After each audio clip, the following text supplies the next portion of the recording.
Hello बच्चों, आवाज़ आ रही है? आवाज़ आ रही है कि नहीं आ रही है? तो हमने जो हमारा फिजिक्स फाउंडेशन बैच है उसमें से हमने लेक्चर 1 करा दिया। लेक्चर 1 क्या है? सॉरी, चैप्टर 1 क्या है हमारा? Unit and dimension. ठीक है, वो ऑलरेडी हम अपलोड कर दिए हैं और उसको और आप देख सकते हैं। आज हम चैप्टर 2 की बात करेंगे जिसका नाम क्या है? Vector and scalar quantities. इसके बारे में हम पढ़ेंगे। तो बेटा देखो, अगर हम बात करें वेक्टर क्या है और स्केलर क्या होता है, इन दोनों में यानी कि सदिश और अदिश क्या होता है, उन दोनों के बारे में हम देखेंगे। तो एक तो चीज पहले देख लेते हैं, अदिश क्या होता है ना। पहले हम देखते हैं अदिश क्या होता है। तो बेटा एक बात बताओ, अदिश को हम क्या बोलते हैं? Scalar quantity. कौन सी quantity? Scalar quantity. Scalar quantity में सिर्फ और सिर्फ मैग्नीट्यूड होता है। क्या होता है बेटा? मैग मैग्नीट्यूड होता है। इसको हिंदी में क्या बोलते हैं? परिमाण होता है। क्या होता है बेटा? सिर्फ और सिर्फ परिमाण होता है। क्या नहीं होता है? डायरेक्शन नहीं होता है। क्या नहीं होता बेटा? डायरेक्शन, यानी कि इसमें दिशा नहीं दी जाती है। एग्जाम्पल लें, अगर हम एग्जाम्पल देखें तो मेरे पास क्या है? मास है। क्या है बेटा? मास है। और क्या है? देखो, एक हो गया मास, टाइम, क्या हो जाएगा? मास, टाइम, प्रेशर, मास, टाइम, प्रेशर। ठीक है। और क्या हो जाएगा? एनर्जी। ये सब क्या है? एक्सेट्रा।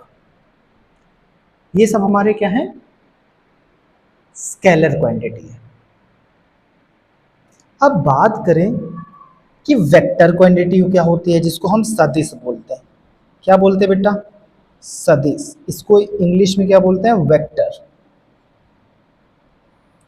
इसमें बेटा मैग्नीट्यूड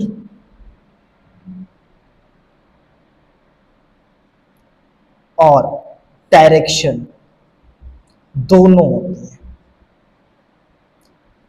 परिमाण और दिशा, ये दोनों प्रेजेंट होती है।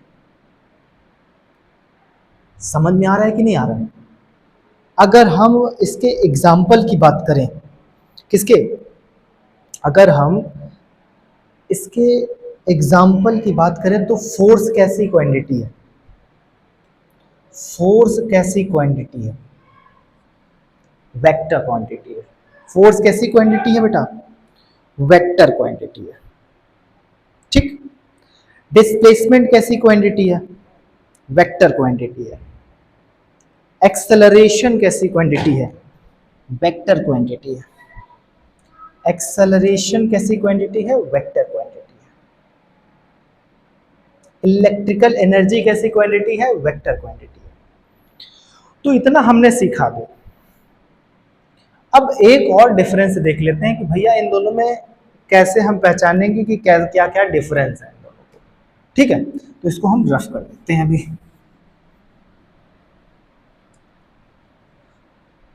ध्यान दो बेटा, अगर मैं ए लिखता हूं तो ये कैसी क्वांटिटी हो जाएगी? Scalar quantity. कैसी क्वांटिटी? स्केलर क्वांटिटी हो जाएगी। यहीं पे मैं अगर ए वेक्टर लिख देता हूं तो ये कैसी क्वांटिटी हो जाएगी? एक वेक्टर क्वांटिटी हो जाएगी। अच्छा, वेक्टर क्वांटिटी को हम रिप्रेजेंट किससे करते हैं? एरो से। रिप्रेजेंट किससे करते हैं बेटा? एरो से करते हैं। जब कहीं एरो लग जाए तो वो दिखाता है वेक्टर, और क्या दिखाता है? डायरेक्शन। भैया क्या दिखाता है? दो चीजें दिखाता है। अब एक बात बताओ, ए है और बी है, तो ये कैसी क्वांटिटी है? सिर्फ अभी स्केलर क्वांटिटी है। कैसी क्वांटिटी है बेटा? स्केलर क्वांटिटी है, यानी कि अदिश है। लेकिन मैं अगर इसमें से ए बी वेक्टर कर दूं, क्या कर दूं बेटा, ए बी वेक्टर कर दूं, तो ये कैसी क्वांटिटी हो जाएगी, वेक्टर क्वांटिटी, बिकॉज इसका डायरेक्शन पता लग गया, डायरेक्शन।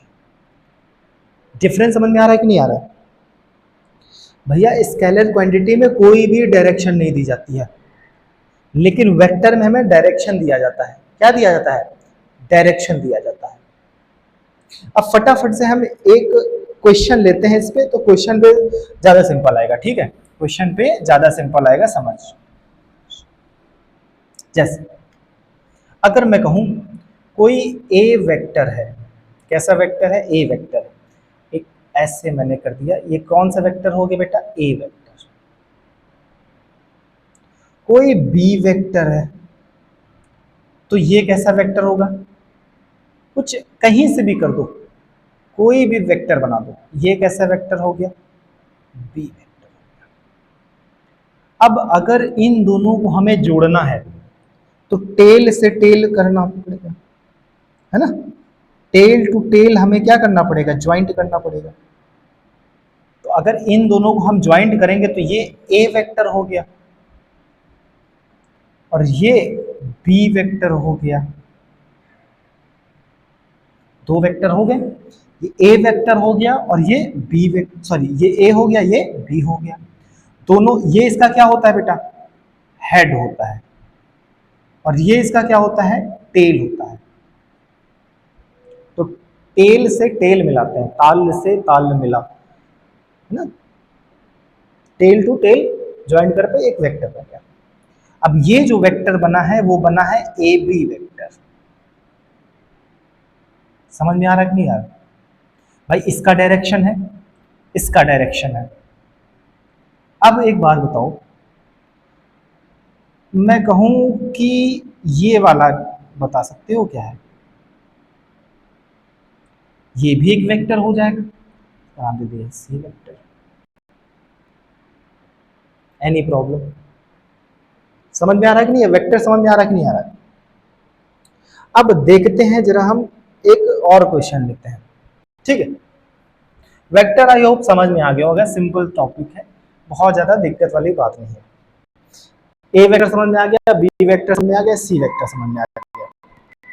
हम करते हैं बेटा लॉ ऑफ पैरेललोग्राम्स। क्या करते हैं? Law of parallelograms. पहले लॉ ऑफ पैरेललोग्राम से पहले हम देखेंगे एडिशन ऑफ वेक्टर। क्या सीखेंगे? Addition of vector. देखो इसका सबसे बढ़िया है कि जो कोई भी वेक्टर होता है वो टेल टू टेल करता है, टेल टू टेल ज्वाइंट होता है, ठीक? दूसरा, कितने भी वेक्टर हो सकते हैं, ठीक है? मैक्सिमम कितने हो सकते हैं? मैक्सिमम दो वेक्टर का होना जरूरी है, सॉरी मिनिमम। मिनिमम कितने होने चाहिए? मिनिमम कितने होने चाहिए? दो। एग्जाम्पल लेते हैं, भाई मेरे पास कोई ए, ये डॉट हो गया, यहां से ये वेक्टर खींच, ये भी वेक्टर है, ये भी वेक्टर है, ये भी वेक्टर है, ए वेक्टर हो गया, बी वेक्टर हो गया, सी वेक्टर हो गया और डी वेक्टर हो गया। तो कहीं से कितने भी सारे वेक्टर निकाल सकते हैं, लेकिन अगर हम करें एडिशन तो ऐड हम कर सकते हैं टेल टू टेल, है ना? ज्वाइंट हमें ऐसे करना पड़ेगा। अब ध्यान दो, अगर हम इसे ये क्या है? एक क्या है? वेक्टर है। अगर मैं कहूं इसका यूनिट वेक्टर निकालो, क्या निकालो? इसका यूनिट वेक्टर निकालो, तो मैं इसका करूंगा ऐसे, ये क्या हो गया? इसका मॉड, इसको क्या बोलेंगे? मॉड। और ये क्या है? ए कैप है। अगर ए का यूनिट वेक्टर निकालना है तो हम फॉर्मूला क्या लगाएंगे? ए वेक्टर अपॉन में मॉड ए, ये हो गया इसका यूनिट वेक्टर। समझ में आ रहा है कि नहीं आ रहा है? ये इसका यूनिट। अगर मैं कहूं कि इसका मैग्नीट्यूड निकालो, क्या निकालो बेटा? इसका मैग्नीट्यूड निकालो, ए बी का मैग्नीट्यूड निकालो। ए कोई वेक्टर है, ए बी का मैग्नीट्यूड क्या होगा? देखो, अगर ये वाली लाइन x है और ये वाली लाइन y है, तो क्या आ जाएगा? एक्स आई कैप प्लस ये वाली बी वेक्टर हो गया, ये वाला ए वेक्टर हो गया, ये एंगल हो गया इसका। मैं कहूंगा वाई जे कैप। अब मैं कहूँ इसका मैग्नीट्यूड निकालो, ए बी का क्या निकालो?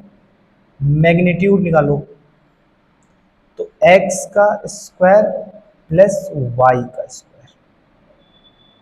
अब मैं कहूँ इसका यूनिट वेक्टर निकालो, ए बी का क्या निकालो? यूनिट वेक्टर निकालो। तो मेरा क्या हो जाएगा आंसर? मेरा हो जाएगा ए बी वेक्टर अपॉन में mod a b. A b की वैल्यू ऑलरेडी है, ए बी की वैल्यू ऑलरेडी है, तो मेरा जो आंसर आएगा वो क्या आएगा? X i plus y j upon में root x square plus y square. ये मेरा आ जाएगा। समझ में आ रहा है कि नहीं आ रहा है बेटा? बताओ,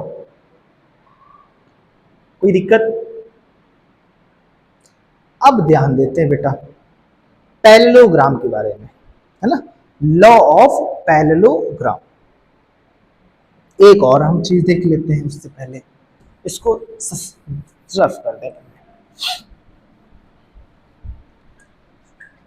ध्यान दो बच्चा, अगर मेरा ये बी वेक्टर हो गया और ये ए वेक्टर हो गया, ये क्या होगा? इसे बोलते हैं रिजल्टेंट। इसे क्या बोलते हैं? रिजल्टेंट। यानी कि आर क्या है? रिजल्टेंट। तो क्या हो जाएगा? ए का स्क्वायर, ए बी और कॉस थीटा। समझ में आ रहा है कि नहीं आ रहा है? कोई दिक्कत? अब हम चलते हैं किसके बारे में? पैरेललोग्राम के बारे में। किसके बारे में? पैरेललोग्राम।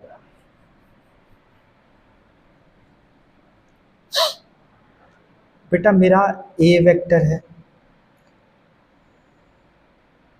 ये वाला वेक्टर कौन सा है? A vector. ये वाला vector b vector. Law of parallelogram क्या करेगा?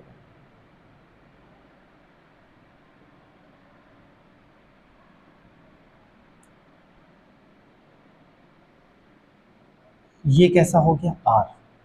आर क्या है? रिजल्टेंट है। आर क्या है? रिजल्टेंट है। Any problem? अब मैं कहूं अगर रिजल्टेंट निकालना है तो मैं यही कहूंगा ए का स्क्वायर प्लस बी का स्क्वायर कॉस थीटा। अब इसको कोई कोई ऐसे लिखा होता है रूट में, ए का स्क्वायर प्लस बी का square cos theta.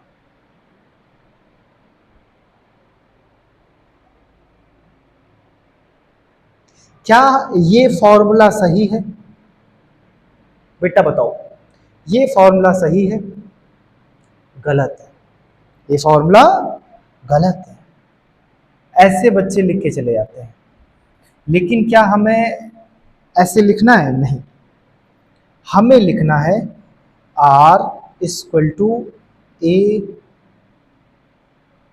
Plus b plus 2ab cos theta, और इसका लगा देना है स्क्वायर और रूट में। ये निकल आता है रिजल्टेंट हमारा। ये क्या निकलता है बच्चा? और रिजल्टेंट हमारा निकल आता है। ए बी का कॉस थीटा। कॉस थीटा क्या है? Between the angle a and b. समझ में आ रहा है कि नहीं आ रहा है? अब अगर इसका न्यूमेरिकल करें, क्या करें बच्चों? इसका न्यूमेरिकल करें, तो न्यूमेरिकल भी देख लेते हैं। न्यूमेरिकल भी हम बहुत जल्दी अच्छे से कर लेते हैं। चल न्यूमेरिकल देखो बेटा, क्या कह रहा है न्यूमेरिकल में? कह रहा है कि मेरे पास 10 न्यूटन का बल उत्तर दिशा में है। कितने न्यूटन है? 10 न्यूटन है। और फिर कह रहा 5 न्यूटन जो बल है वो कितने पूर्व दिशा में है। कितना है न्यूटन? 5 न्यूटन। और कह रहा है कि उनके बीच में जो रिजल्टेंट होगा यानी कि आर, वो क्या होगा? तो बेटा बता सकते हो? यानी कि मुझे क्या कह रहा है, ए की वैल्यू कितनी दे रहा है? ए वेक्टर की वैल्यू कितनी दे रहा है? 5 न्यूटन। बी वेक्टर की 10 न्यूटन। एंगल कितना दे रहा है? 90 डिग्री। रिजल्टेंट नहीं पता। फॉर्मूला बेटा बताओ। फॉर्मूला क्या है? Are equal to root A का स्क्वायर प्लस बी का square plus 2ab cos theta. R equal to A की वैल्यू कितनी है? 5 न्यूटन, यानी कि 5 का स्क्वायर कर लेंगे प्लस 10 का स्क्वायर कर लेंगे प्लस 5 मल्टीप्लाई, सॉरी पहले 2 कर लो, 2 मल्टीप्लाई 5 मल्टीप्लाई 10 मल्टीप्लाई कॉस 90 की वैल्यू कितनी होगी बेटा? कॉस 90 की वैल्यू कितनी होगी बताओ?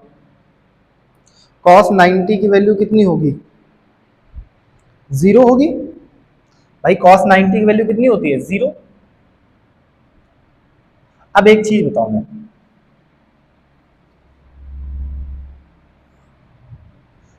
5 का स्क्वायर कितना होगा? 25, 10 का स्क्वायर 100 प्लस इन दोनों का 10 और 10 दाम 100, तो 100 मल्टीप्लाई 0, तो ये तो ऑटोमेटिकली कितना हो गया? 0 हो गया। तो कितना बचा यहाँ पे? 125 बचा। कितना बचा? 125। तो आर की वैल्यू कितनी आ गई? 125। आर की वैल्यू कितनी आ गई बेटा? 125। और 125 को हम किस तरह लिख सकते हैं? 5√5। तो आर फाइनल हमारा कितना आ गया? समझ में आ रहा है कि नहीं आ रहा है? कोई दिक्कत? दूसरा क्वेश्चन करते हैं, ठीक है? दूसरा क्वेश्चन करते हैं।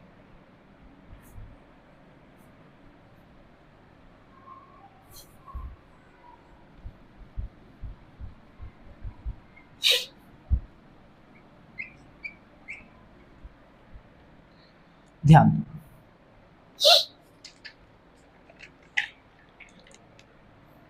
दूसरा क्वेश्चन कह रहा है बेटा कि कोई ए वेक्टर है, उसकी वैल्यू दे रहा है 10 न्यूटन,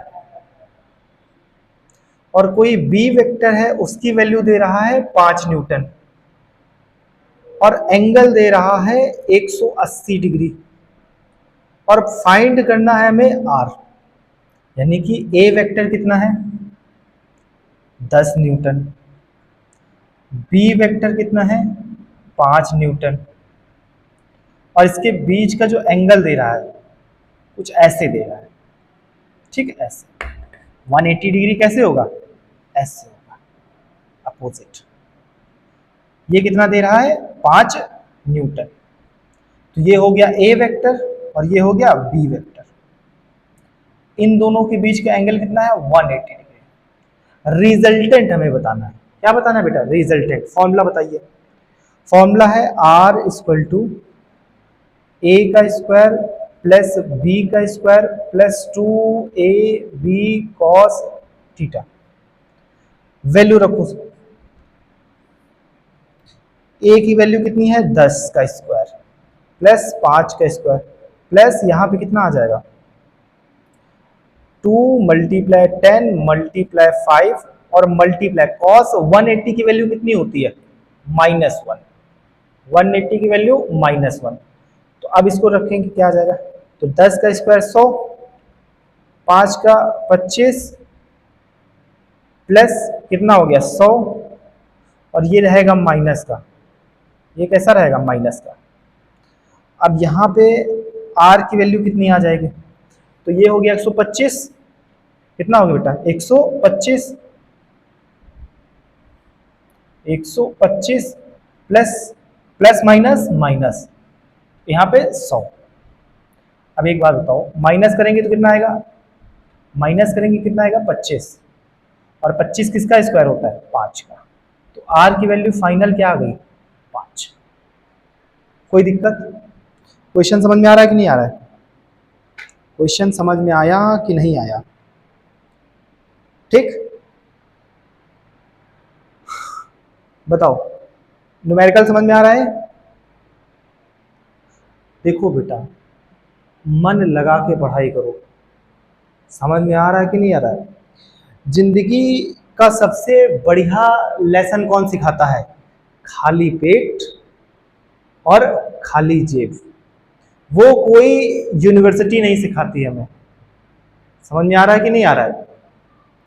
जिन पैरों ने कभी ठोकर खाना नहीं सीखा ना, वो पैर कभी पहाड़ नहीं चढ़ सकते। तो जीवन में बहुत मेहनत करनी पड़ती है। किसी से कह दो कि तुम आसानी से सक्सेस हो गए हो, नहीं, बहुत उसने मेहनत की है। समझ में आ रहा है कि नहीं आ रहा है। तो अपने आप को कभी भी धोखा मत दो, मेहनत खुद पे होती है, खुद करनी होती है, कोई नहीं पूछने आएगा। समझ में आ रहा है। आज तुम्हारे पास पैसा नहीं है, तुमको कोई नहीं पूछेगा। जब तुम्हारे पास वो काबिलियत हो जाएगी, वो पैसा, वो तुम अपने मुकाम पे जब पहुंच जाओगे ना, तब सब पूछेंगे। समझ में आ रहा है कि नहीं आ रहा है।